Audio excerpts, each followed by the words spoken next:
O Fórum de Conhecimento Jurídico é uma iniciativa acadêmica que reforça o compromisso da FAPEMAN com a excelência na formação dos futuros profissionais do direito. O evento promove um espaço dinâmico de debate, reflexão e atualização, reunindo estudantes, professores, pesquisadores e profissionais da área jurídica para discutir temas relevantes e contemporâneos. Mais do que um encontro acadêmico, o Fórum integra teoria e prática, permitindo que os participantes ampliem seus conhecimentos. Desenvolvam habilidades essenciais, como argumentação, oratória e pensamento crítico, e se mantenham atualizados frente às constantes mudanças na legislação e na jurisprudência. Além de incentivar a pesquisa e a produção científica, o Fórum fortalece a interação entre a instituição de ensino superior e a comunidade jurídica, aproximando alunos de juízes, advogados, promotores e demais operadores do direito, favorecendo o networking e o desenvolvimento profissional.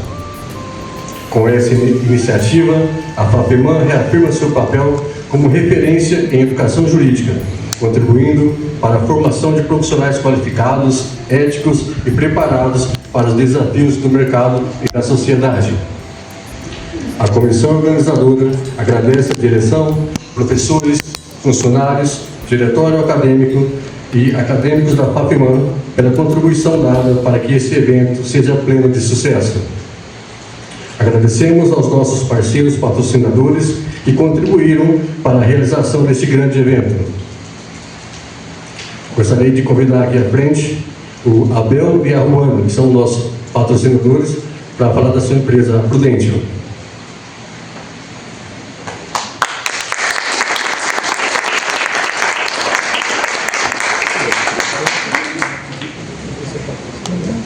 Boa noite a todos.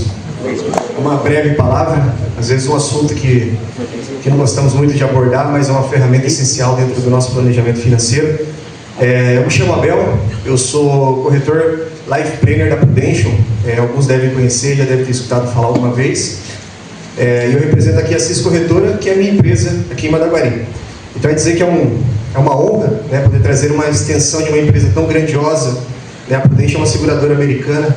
Nós falamos aí, são 150 anos de história, né, levando proteção, tranquilidade financeira para as famílias. Então nós falamos sobre blindagem de patrimônio, sucessão empresarial, sucessão patrimonial, né, seguro de vida em vida. Hoje o nosso conceito no Brasil, nós falamos seguro de vida só para quando morre, não. Nós falamos também sobre proteger enquanto em vida, tá? E também seguro de vida vitalícios. Tem um versículo que eu gosto de citar, que diz assim: o povo perece por falta de conhecimento, e acredito que esse é justamente o ponto. Falar sobre proteção e planejamento é também compartilhar conhecimento, num momento tão importante. Inclusive agora, né, em setembro, é um mês de conscientização que nós falamos sobre o seguro de vida. Nós vivemos uma mudança de cultura, então nós dizemos que o seguro de vida também é uma mudança de pensamento, né? Não se pratica muito no Brasil, apesar desse número estar mudando. Os nossos segurados hoje pela Prudential são 50 milhões de pessoas, onde no Brasil representa 10% desse número. E ele vem crescendo a cada dia. Tá? Eu vou estar aqui no final, né, depois, se vocês quiserem uma consulta, né, vamos dizer assim, de forma consultiva mesmo, né, um bate-papo, marcar para a gente poder conversar, né, apresentar para vocês de que forma nós fazemos esse planejamento financeiro, de que forma nós fazemos essa proteção familiar. Então, eu acredito que seja interessante. O pessoal fala assim, mas quem pode ter seguro de vida? Né? Todos nós podemos ter um seguro de vida. Tá? Então nós vamos proteger você e o bem mais precioso que você tem, que é a tua família. Tá bom? Quero também parabenizar, José, obrigado, né? Parabenizar a todos pelo evento, né? Os organizadores, e desejar que esses dias sejam de muito aprendizado e crescimento para todos. Ok? Muito obrigado, estou à disposição no final do evento.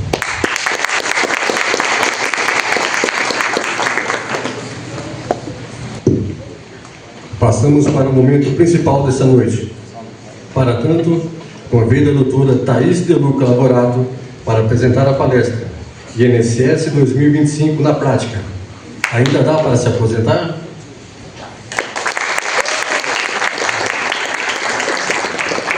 Doutora Thaís de Luca Laborato, bacharel em Direito pela FAPEMAN, pós-graduando em Direito Previdenciário e Trabalhista pela FMP, Fundação Escola Superior do Ministério Público. Convido a palestrante, doutora Thaís de Luca Lavorato, para proferir a sua palestra.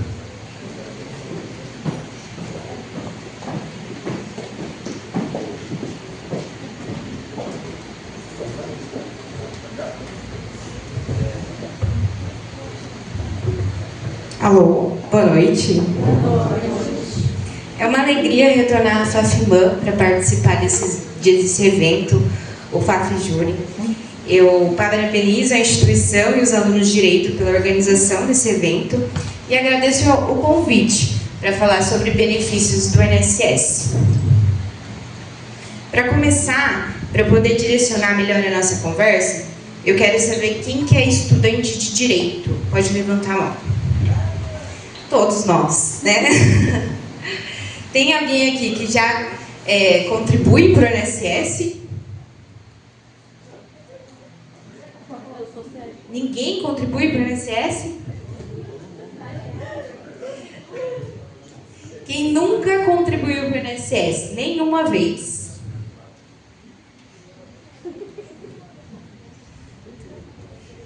Pode passar o slide.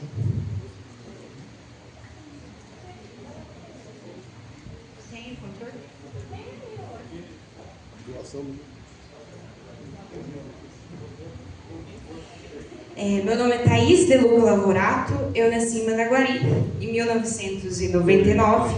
Eu sou filha da Gisele e do Claudinei, que sempre me apoiaram muito. Então aqui hoje, minha família sempre vem comigo em todos os lugares que eu vou. O meu primeiro trabalho foi na Caixa Econômica, foi quando eu descobri que eu não queria ser bancária e comecei pelo direito. Só abrir água, gente.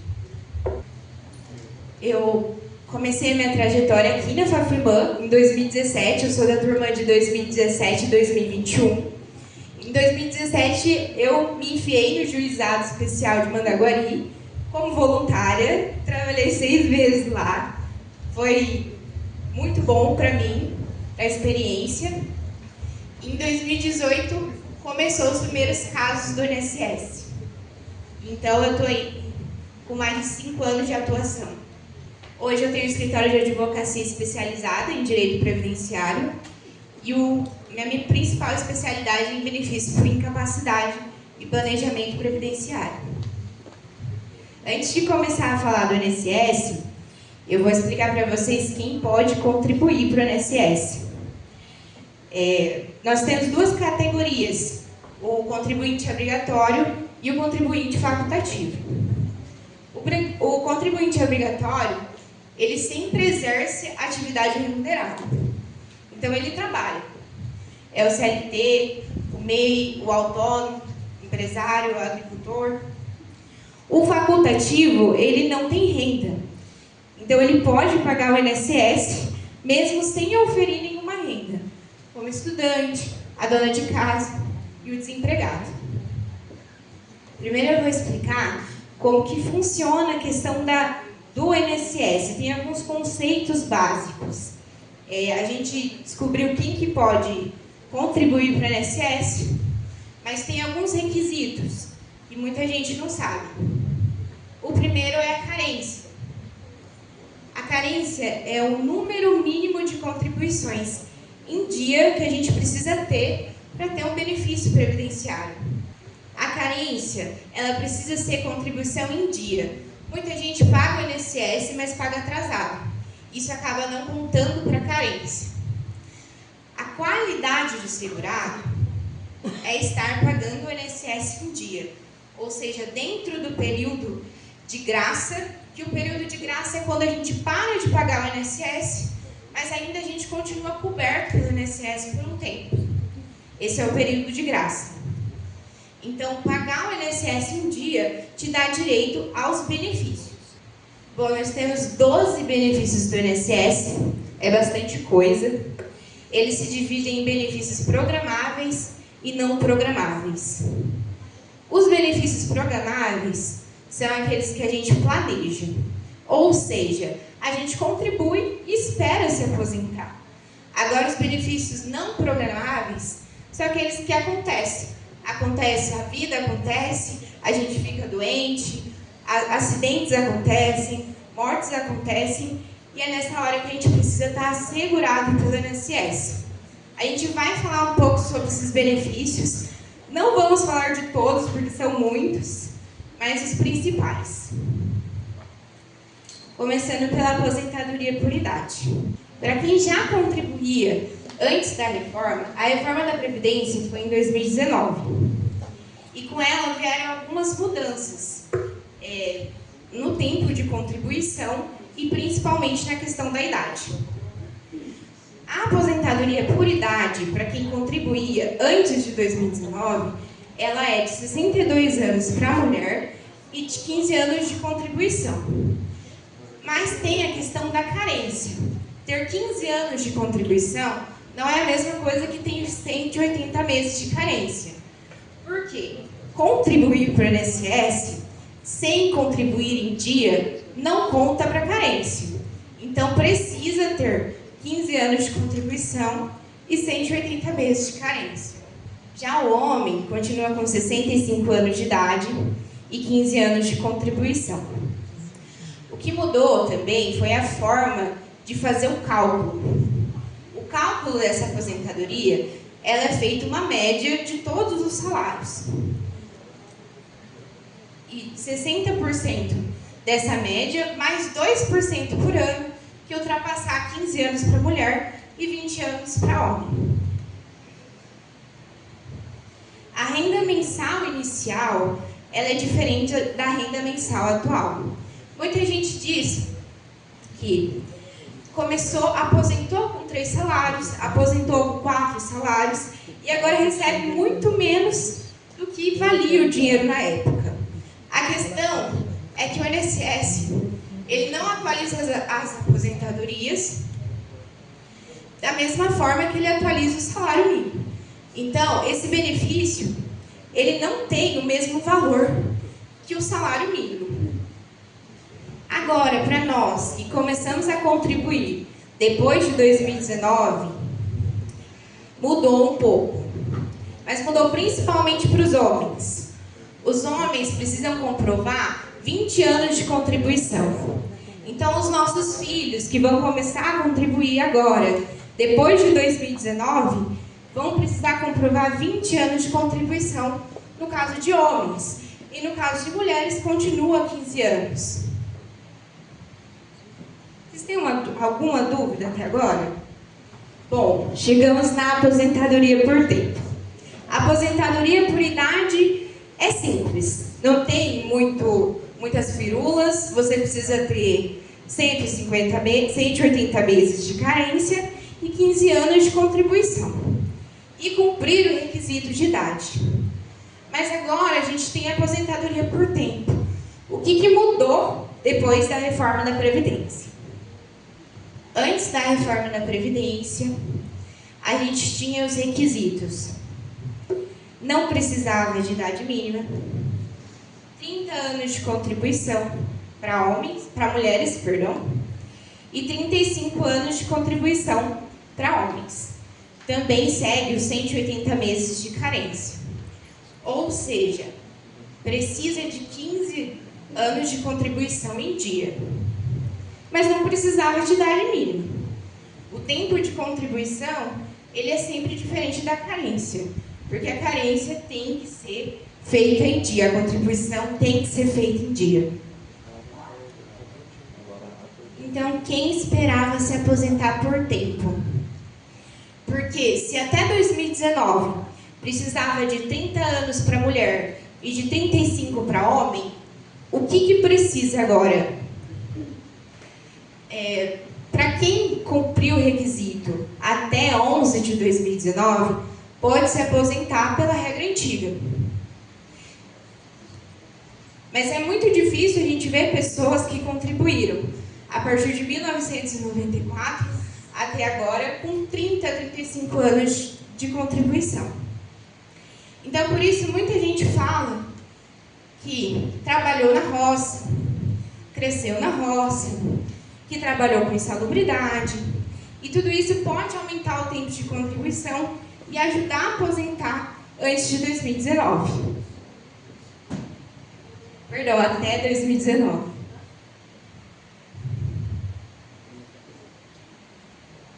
Bom, existem duas formas de aumentar esse tempo de aposentadoria: a averbação de rural e a averbação de especial.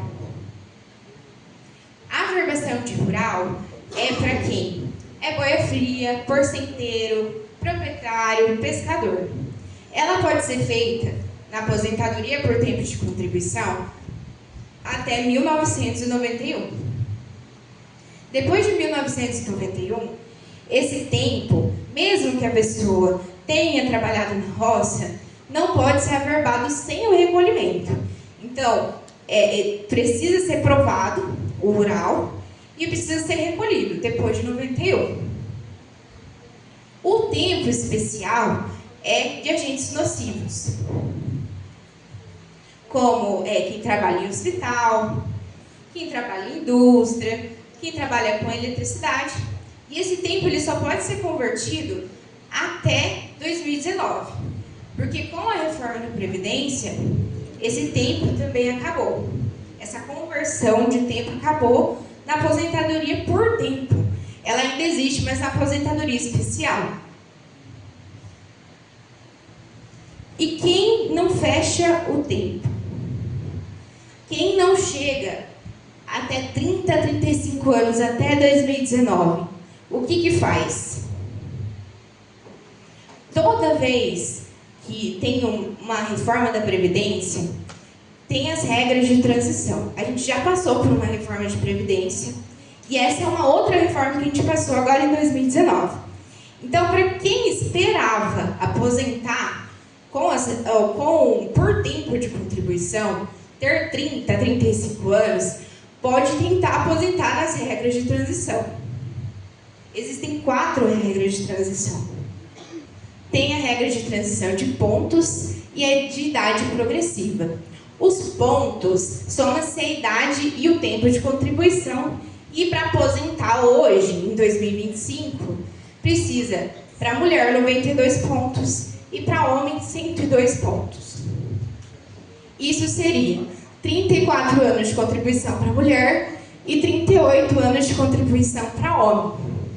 Mais do que era. A gente lembra que eram 30 anos para mulher e 35 anos para homem.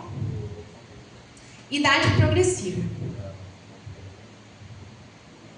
A idade, ela vai subindo a cada 6 meses, todo 1º de janeiro até chegar ao limite final. Então, hoje, o requisito mínimo é 61 anos de idade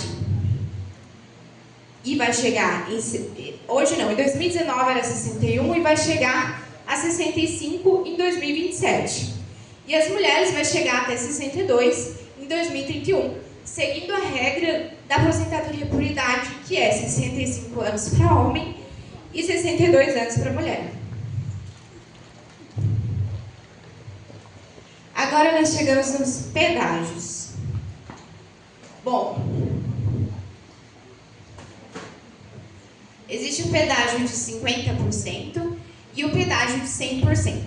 O pedágio de 50% é o único que não exige idade mínima. Então, você precisa, para contribuir, para conseguir esse benefício, ter menos de 2 anos faltando até 2019. Então, até 2019, precisava ter menos de 2 anos faltando para aposentar, os 30 e os 35 anos. Então, precisa cumprir o tempo faltante, aqueles 2 anos que faltava pelo menos, mais 50% dele. Então, se uma mulher tinha 28 anos e 8 meses, faltava 1 ano e 4 meses. No pedágio, ela vai cumprir 16 meses mais 8 meses, igual a 24 meses. Cumpre o requisito em 24 meses depois de 2019. Ou seja, ela precisa cumprir o tempo que faltava mais um pedágio. Isso que significa pedágio. Pedágio de 100%. esse pedágio já tem idade mínima. Então, é necessário ter 57 anos e 60 anos se for homem. E cumprir o dobro do que faltava em 2019. Então, nesse caso, a mulher, se ela tinha 26 anos e faltava 4 anos, ela precisa cumprir 8 anos e ter 57 anos. A idade, ela é fixa. Então, precisa ter 57 anos. Não existe mais a possibilidade de aposentar nesse pedágio sem a idade mínima. Bom, nós vimos 4 regras de transição que passaram depois da Previdência e são as formas de se aposentar ainda por tempo de contribuição. A dúvida que fica é se nós ainda vamos conseguir aposentar por tempo de contribuição. Como muitos aqui me falaram que não contribuem para o INSS, é muito provável que nós que nascemos aí a partir de 99, de 90, não vamos conseguir aposentar por tempo de contribuição. Mas e para os nossos pais? Para os nossos pais, os nossos avós, as pessoas que trabalharam na roça, as pessoas que trabalharam em indústria, as pessoas que trabalham em hospital, essas pessoas que trabalharam muito tempo antes de 2019 e esperavam se aposentar. O que vai acontecer com elas? Para saber qual que é a melhor forma de se aposentar, é necessário fazer um planejamento previdenciário. O planejamento previdenciário, ele é uma análise técnica para saber qual que é o melhor benefício. Todas essas regras que eu apresentei, elas têm uma forma de calcular o valor do benefício e saber qual que é a regra que paga mais em menor tempo. Então é para isso que serve o planejamento previdenciário, para tentar aposentar mais cedo, adiantar a aposentadoria. Tendo tantas regras assim, a gente deve confiar no INSS. O INSS é o órgão mais demandado da Justiça. Hoje tem 4,3 milhões de processos pendentes para serem julgados. E o fato curioso é que cada vez mais o INSS tem oferecido propostas de acordo, ou seja, o processo tem acabado antes mesmo de começar a instrução. Então o INSS erra, e ele erra muito. Então não tem motivo para a gente confiar a nossa aposentadoria para o INSS. O que o planejamento previdenciário faz? Ele audita o CNIS. O CNIS é onde ficam todas as contribuições. E essas contribuições, elas podem estar faltando, não tem averbação de rural, não tem averbação de especial, pode ser que tenha salários errados. Isso tudo implica na sua aposentadoria. Uma coisa também que o planejamento previdenciário faz é a questão de saber quanto pagar, saber com quanto tempo pagar e qual que é o retorno que isso vai voltar. Porque a previdência, ela é um investimento. Então, quanto você está pagando para o INSS hoje, ou quanto o seu pai, a sua mãe está pagando para o INSS hoje, por quanto tempo ainda precisa pagar? E qual que vai ser o retorno disso? Então, dá para calcular e precisa ser calculado porque é um investimento. A averbação de rural especial, ela depende de provas. Então, reunir essas provas é muito importante, como certidões, o PPP e essas documentações necessárias para a averbação. Tem alguma dúvida, gente? Bom, aposentadoria especial. A aposentadoria especial também passou por uma mudança legislativa na reforma da Previdência. O que aconteceu?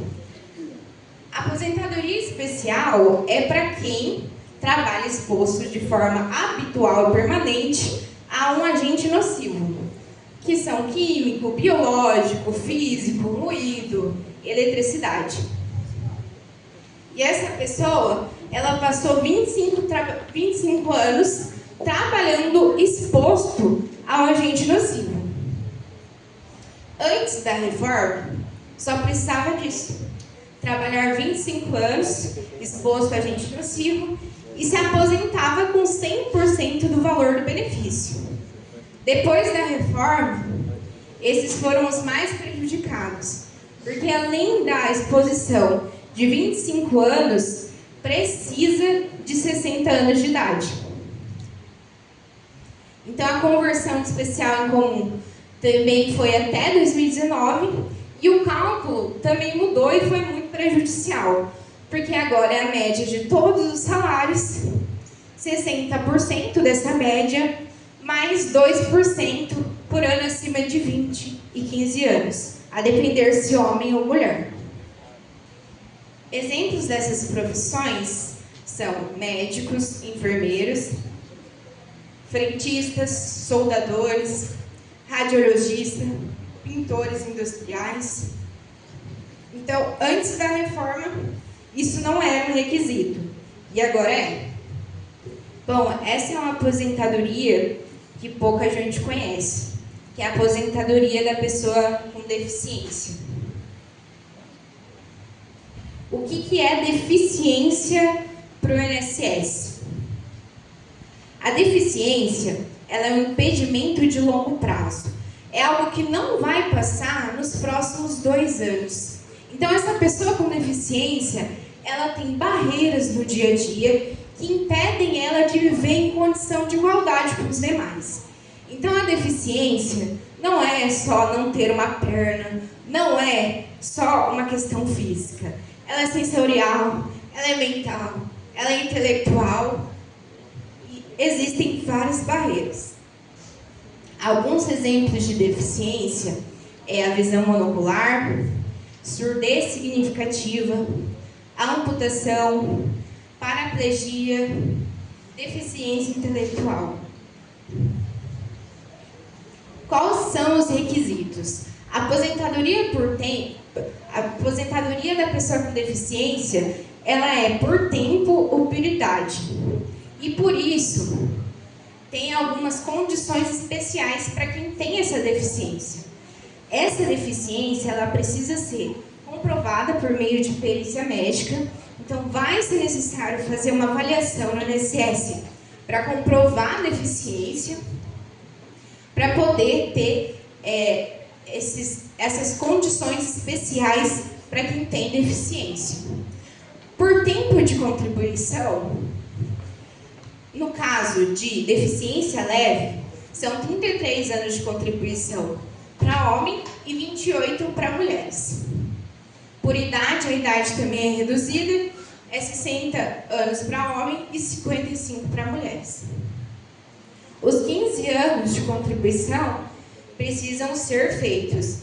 Então, não é só a deficiência, mas tem que ter a contribuição. Bom, nós chegamos nos benefícios por incapacidade, que esse é o benefício que eu mais trabalho, o benefício que é mais concedido pelo INSS e que hoje a situação que a gente vive, isso vem acontecendo cada vez mais. Muitas pessoas doentes que precisam do INSS e não conseguem trabalhar. Nós temos 2 tipos de benefício por incapacidade. O benefício temporário e o benefício permanente. O benefício temporário é o auxílio-doença. E o benefício permanente é a aposentadoria por invalidez. Em 2019, esses benefícios mudaram de nome. Então, por isso que eu coloquei ali que é temporário e permanente. Porque quando você vai fazer o requerimento no meu INSS, o benefício não está lá mais como auxílio-doença, mas como benefício por incapacidade temporária. Para pedir um benefício de incapacidade temporária, a pessoa precisa estar afastada do trabalho há pelo menos 15 dias, se for CLT, se for empregada. Porque os primeiros 15 dias é a empresa que paga. Então, o INSS ele vai pagar a partir do 16º dia.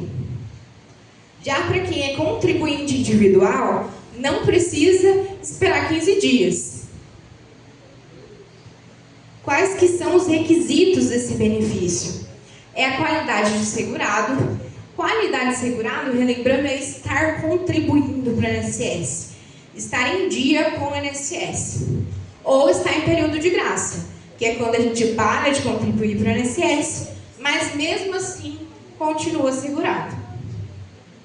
A carência desse benefício, carência é o número mínimo de contribuições, é de 12 contribuições.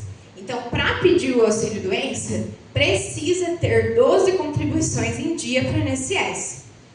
Em caso de acidente, é dispensado a carência, ou seja, as 12 contribuições. Mas a qualidade do segurado, que é estar contribuindo ou em período de graça, ela é um requisito, mesmo em caso de acidente. A duração do benefício é até alta. Então, o benefício de auxílio-doença, ele sempre vai ter uma cessação. Então, ele tem um período até a pessoa se recuperar ou ele é transformado numa aposentadoria por invalidez. A questão do auxílio-doença e da aposentadoria por invalidez é que não trata do CID.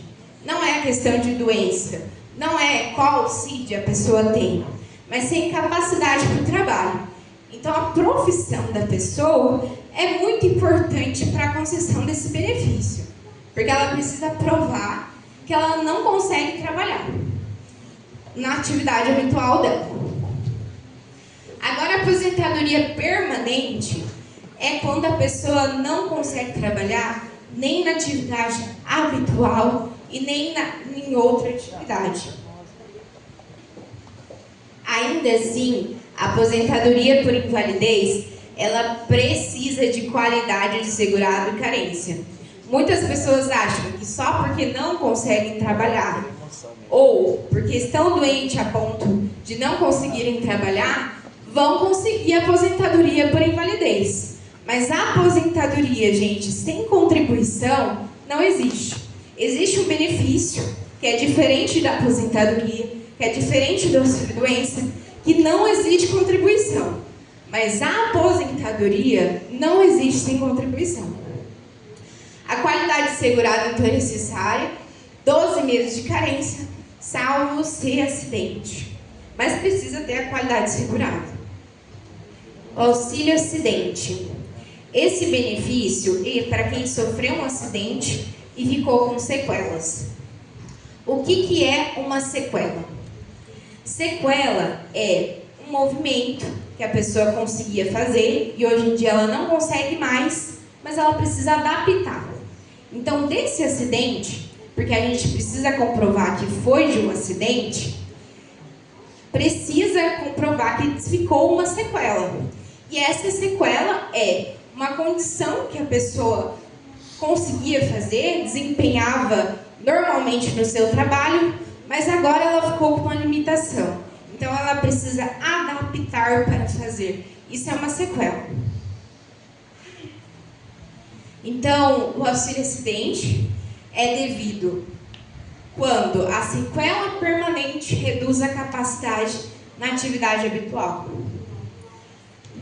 O grande ponto do auxílio-acidente é que é um benefício que pode ser recebido ainda que a pessoa volte a trabalhar. Então, a pessoa sofreu um acidente de trabalho, voltou ao trabalho, ela pode receber esse benefício como indenização. Então, diferente de um auxílio-doença, diferente de uma aposentadoria por invalidez, a gente não está falando de incapacidade total para o trabalho. A gente está falando de sequela. São coisas diferentes. Quem pode pedir o auxílio-acidente? Diferente dos outros benefícios, tem segurados específicos que podem pedir esse benefício. O autônomo, o contribuinte individual, o MEI, o facultativo não tem direito. É o CLT e o trabalhador rural que vai ter direito ao benefício de auxílio-acidente. A questão do valor. O benefício de auxílio-acidente, ele é metade do salário de benefício. Não metade de um salário mínimo, mas é feito o cálculo e vê qual que é o salário de benefício, que é uma média de todas as contribuições, e faz-se 50% desse valor. E essa pessoa começa a receber esse benefício e pode continuar trabalhando registrado normalmente. Nós chegamos então no BPC, que é um benefício assistencial. Diferente de todos os benefícios que a gente comentou agora, ele é um benefício que não precisa contribuir para a Previdência. Então, esse benefício, ele é um benefício pago pelo governo, de forma assistencial, de um salário mínimo. Não é aposentadoria, não recebe 13º, não gera pensão. É para quem não contribui para o INSS. Quem pode receber o BPC? A coisa mais importante do BPC, o requisito mais importante, é a miserabilidade. O que é miserabilidade conforme a lei? A gente precisa comprovar que essa pessoa, ela tem 1/4 do salário mínimo por pessoa na casa. Então, existe um grupo familiar que mora, pessoas que moram com essa pessoa, que tem ou a deficiência, ou é um idoso, e a renda familiar por pessoa da casa não pode ultrapassar R$ 379 por pessoa. Então, é um benefício para uma pessoa que está numa situação de extrema vulnerabilidade, que tem a miserabilidade, precisa dessa ajuda. Então, esse é um requisito formal e precisa ser cumprido no INSS. Ele pode ser relativizado? Pode na justiça, desde que a gente consiga comprovar que os gastos superam a renda que a família tem, para chegarmos aí no valor de R$ 379,50 por pessoa. Então, o idoso, qual que é os requisitos? Estar inscrito no CadÚnico, ter 65 anos e a renda familiar per capita significa por pessoa, de 1/4 do salário mínimo. No caso da pessoa com deficiência, a diferença é que precisa se comprovar a deficiência. E a deficiência é o que a gente estava comentando. Impedimento de longo prazo, que não vai passar nos próximos 2 anos. É físico, é mental, é intelectual, sensorial e impede de viver em condições de igualdade com demais. Para esse benefício, é necessário passar por uma perícia médica e uma avaliação social com assistente social.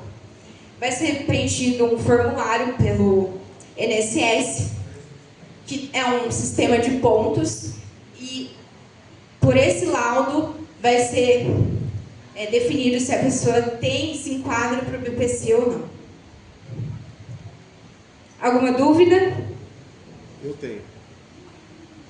Só Pode que falar. na parte de aposentadoria especial, pode ser? Pode falar. Se a pessoa trabalhou como marceneiro durante muitos anos numa marcenaria, essa marcenaria não existe mais hoje atualmente. Se o juiz ele aceita um laudo não contemporâneo, se ele aceita um laudo por similaridade a outra marcenaria, por exemplo, né, para a gente avaliar lá o ruído, poeira, é aceito pelo juiz um laudo por similaridade? Depende do juiz. Então, depende aonde você vai entrar com esse processo, mas a gente produz essa prova no processo. Então, você vai encontrar esse laudo, né, que tem a similaridade, então, que tem as mesmas características, que seja parecido com o que a pessoa trabalhou, e vai apresentar isso em juízo pedindo a prova por similaridade.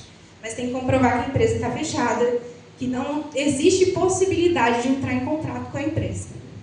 Não tem nenhum contador da empresa que possa emitir esse laudo. Então, dá para tentar fazer isso sim. Outra dúvida. Pode falar. A partir de 2023, salvo engano, não existe mais um PPP físico, agora é tudo no e-social, ou ainda o PPP é físico? As empresas estão emitindo PPP físico ainda, mas é feito pelo sistema do meu INSS. Então é feito pelo E-Social, na verdade, né? Lá pelo sistema do meu INSS, a gente já consegue consultar os PVPs. Né? Teria que analisar qual foi a data de afastamento e qual foi a situação. Mas essa pessoa ainda está incapaz para o trabalho? O médico em si não deu liberação para retorno ao trabalho. Então, tentar benefício de novo, tá? Porque ela saiu do trabalho, continua incapaz, mas quando a gente para de contribuir, a gente tem o período de graça. O período de graça ele pode ser de até 36 meses. Então, o mínimo, nos casos de quem é CLT, empregado, é 12 meses. Se ela recebeu o seguro-desemprego, prorroga para mais 12 meses, que são 24 meses. Então, vê com ela. Se ela realmente não consegue trabalhar, conversa com o médico e tenta pedir um benefício de novo. Eu vou abrir no final, tá? Vou continuar. Tá, então o BPC LOAS, para quem não contribui para o INSS. Bom, esse é o último tema, é uma novidade legislativa, que é o salário maternidade. O salário maternidade teve uma mudança recente que fez muita diferença para as grávidas. Por quê? Antes desse entendimento do STF, as grávidas precisavam ter 10 meses de contribuição para o INSS. Então, antes do nascimento do bebê, tinha que ter 10 meses de contribuição. Isso se fosse contribuinte individual, MEI, facultativa, segurado especial. Só que, se a segurada fosse empregada, ela não precisava de 10 contribuições. Ela precisava apenas de qualidade de segurado, quer ter contribuído para o INSS, e se ela fosse mandada embora depois, ela teria ali o período de graça, que é o que eu acabei de explicar.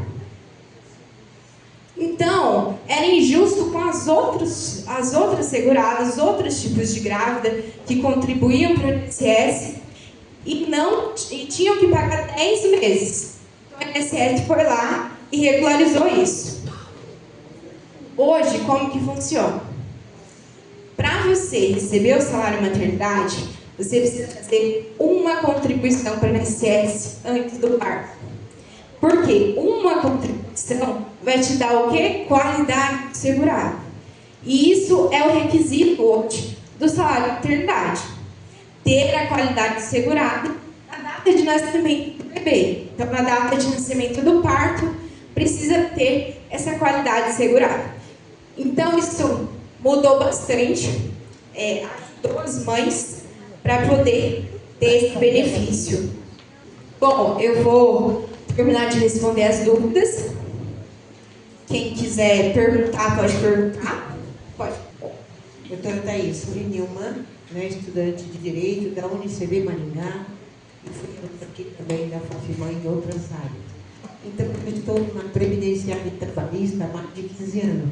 E uma das mudanças da Lei 1311/2019 vem afetando muito a zona rural, onde o segurador rural ele perde a seguridade quando ele migra, quando a subsistência dele não dá mais para o familiar, ele deixa de ser rural e ele passa a ser trabalhador com carteira assinada CLT. Só que diz para ele que ele deixa dos 55 anos mulher, 60 homem, e quando ele vai para a CLT, registro em carteira, ele vai para os 65 anos com 35 anos de trabalho.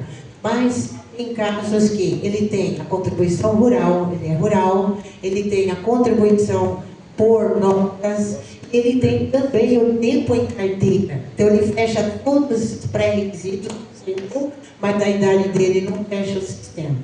E aí bora.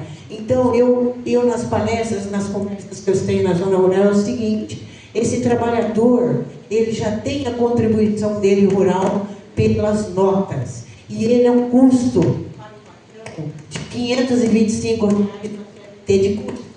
Então, uma das perguntas dele é: eu deixar de contribuir, eu voltar para o contrato, com o meu patrão, onde ele passa a contribuir por nota, né? Já tem atingido o tempo, falta só fechar 7 anos, 6 anos de idade, e aí ele tem esse subsídio que ele paga no salário dele para subsistência familiar.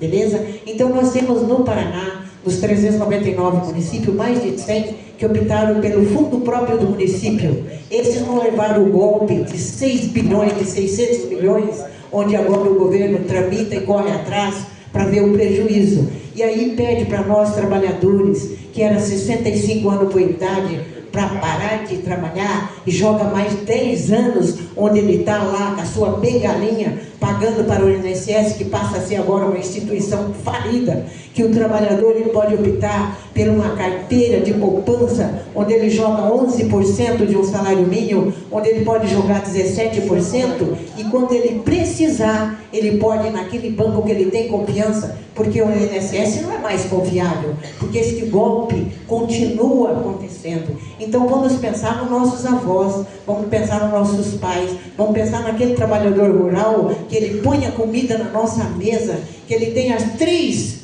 vencidas, pagas, muito bem pagas, nas 3 categorias, né, de trabalho, mas ele não tem idade. Eu quero ver o que o governo vai fazer agora. Obrigada, se puder me esclarecer e acalmar a minha angústia nesse atendimento na ruralidade e no que espera cada trabalhador brasileiro. Obrigada.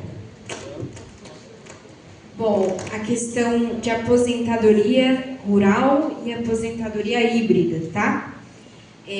Uma pergunta que eu preciso saber é, nessa carteira de trabalho, nesse registro, foi só como rural ou teve atividade urbana? Teve urbana, tá. Se fosse só rural, realmente daria para verbal utilizando a carteira de trabalho, utilizando esse período como rural. Mas como tem atividade urbana, precisa cumprir os 65 anos. Por quê? Porque entra na aposentadoria híbrida. Então, a pessoa tem 65 anos de idade, que é a mesma coisa da aposentadoria por idade urbana, e ela junta o rural com o urbano para fechar o tempo.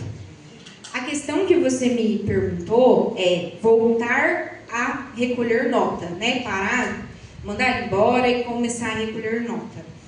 Essa é uma questão complicada, né? Que teria que ver, teria que analisar o caso minuciosamente, mas existe sim a possibilidade de a gente usar período remoto, que é antigo, e período atual. A aposentadoria por idade rural é para quem ainda trabalha na roça. Então, essa pessoa tem período remoto, antigo, e ela tem período atual. E aí, sim, seria, né, a questão dos 60 anos e não 65 anos. Mas essa questão dele ter atividade urbana, precisa juntar o tempo rural dele e ver se vai dar os 15 anos, tá? Precisa analisar. Mais alguém? Com essa dificuldade que está havendo, né, para aposentar hoje, a gente vê tantas dificuldades que estão sendo colocadas aí. Nós que estamos estudando direito, teremos mercado de trabalho daqui a 4 anos nessa área previdenciária? Muito. Hoje em dia, eu não digo pela aposentadoria em si, tá? Tem sido realmente mais difícil aposentar, mas essas averbações de rural especial vão continuar para a gente tentar aposentar por tempo de contribuição. Por que o rural ele é tão importante para a aposentadoria por tempo? A gente consegue averbar a partir dos 12 e dos 8 anos no judicial. Então isso dá 10, 15 anos de tempo para a pessoa. E aí a pessoa acaba aposentando por tempo de contribuição, tá? Mas pra gente que já desistiu, né? Eu não acho que vou aposentar por idade, vou aposentar por idade, mas a questão é, planejem, não confiem no INSS, veja o que vale pagar para o INSS, porque quando você paga INSS, você não está pagando só o INSS, está pagando imposto de renda também.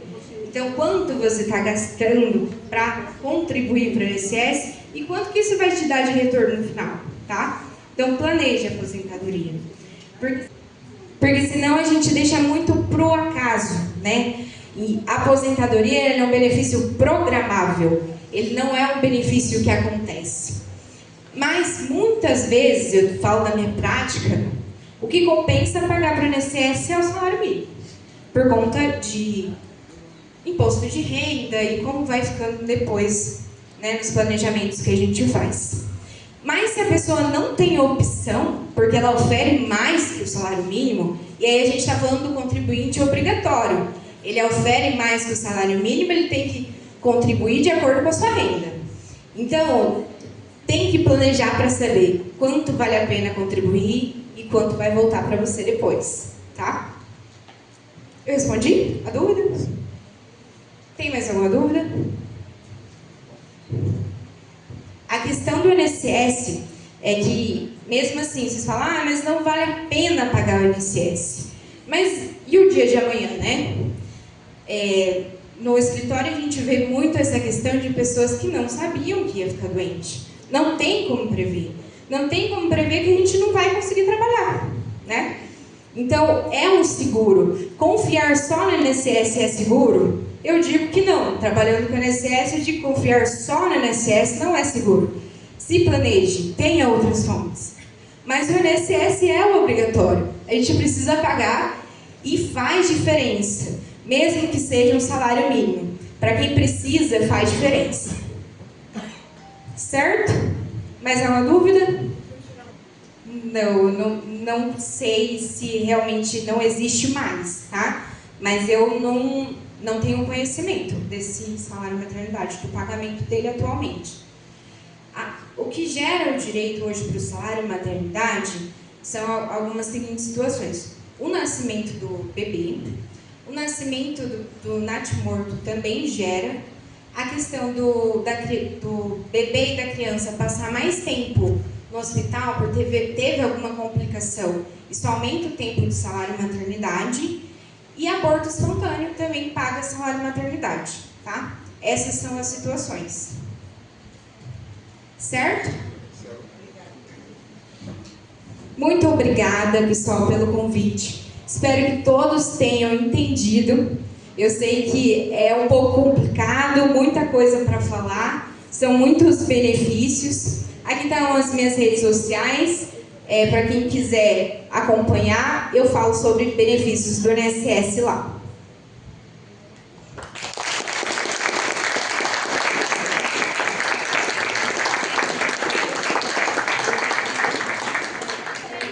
Agradecemos a brilhante palestra que muito contribuiu para o enriquecimento e valorização do evento. Convido o coordenador do curso de Direito da FAFIMAN, professor Dr. Edson Pierobomo, para fazer a entrega do certificado ao palestrante.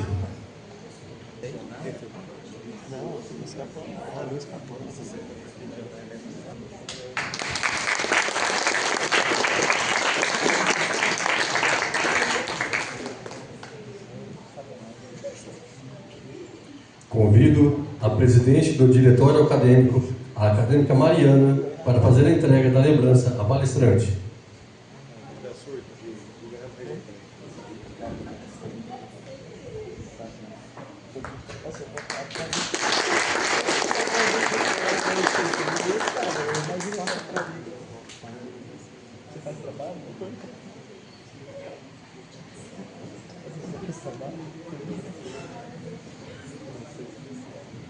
Então vamos fazer um sorteio novamente, no mesmo sistema de ontem, números de 1 a 100.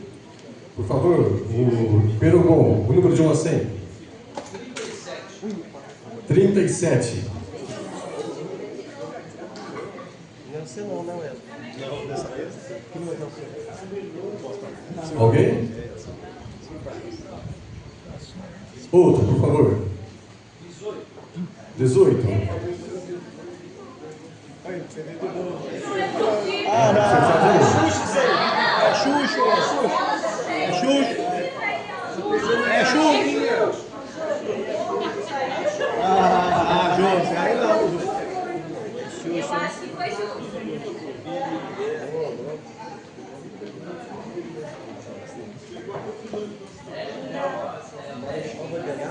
Xavier, por favor, o número.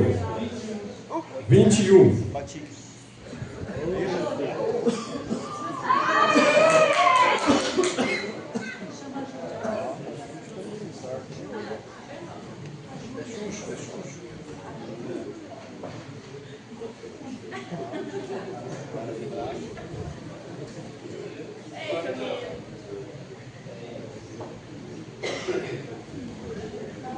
Thaís, por favor, o número, de 1 a 100.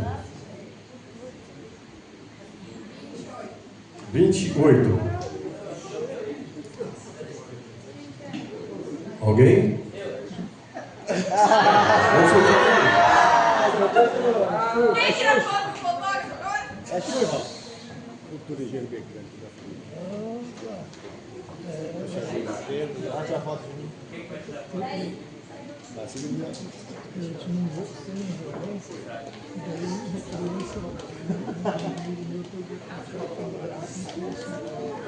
eu ver seu número aí, só pra certeza.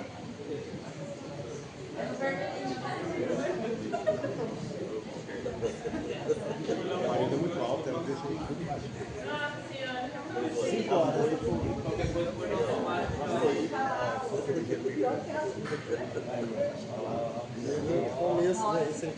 Professora Leocádia, o número, por favor, que não seja o seu. 37. Vamos fechar de novo.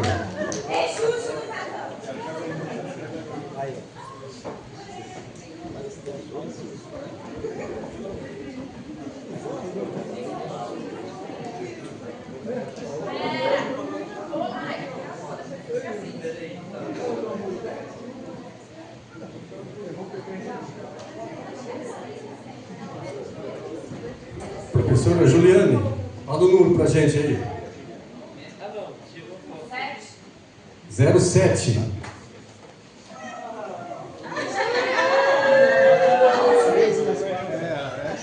É chuva essa família aí, hein? É chuva essa família aí. A família inteira vai agora, tia.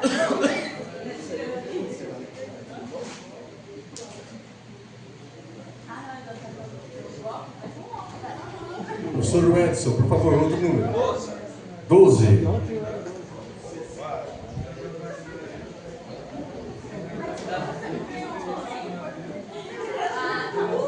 Não, vamos sortear assim? É, Xuxo. Pegou agora a caixa. DJ, põe uma música aí, DJ.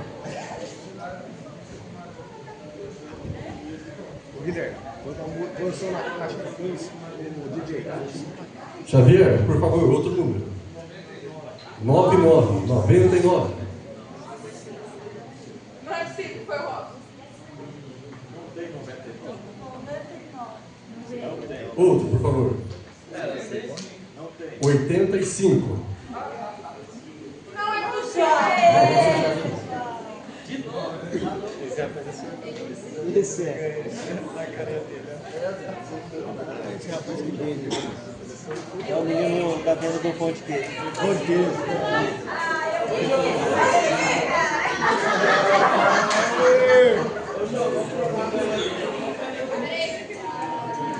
Vende pão de queijo ainda.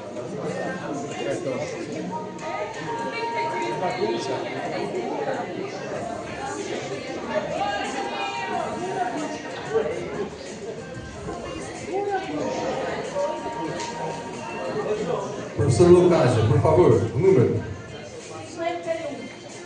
51.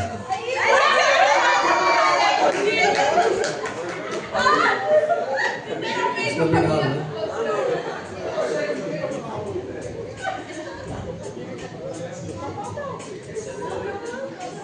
Lá 34, olha só.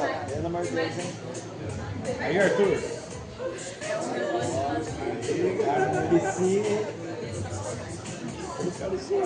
Thaís, por favor, o número. 19. Outro, por favor. Thaís, outro. Aqui. 13.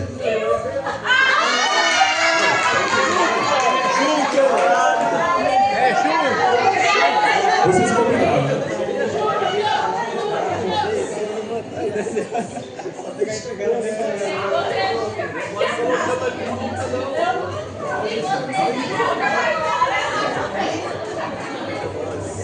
Vontade de falar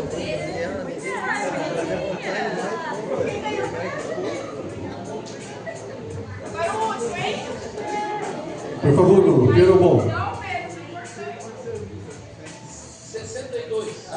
62, 62. Outro, por favor. 31. Não? Outro. 58. Ah, é Xuxa. Pegou a bola na caixa ali, hein? Ah, se souber ali no caixinho, né? É muito Xuxa.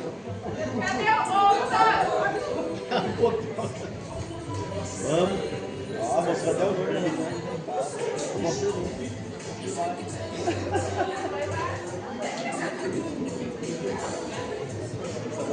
Agradecemos a presença de todos. Esperamos vê-los aqui amanhã na apresentação da palestra Direito Notarial.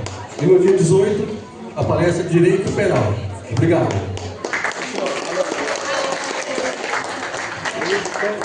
Reforçando que a Aline está presente aqui hoje, a palestra vai ser amanhã. Som na caixa, mané.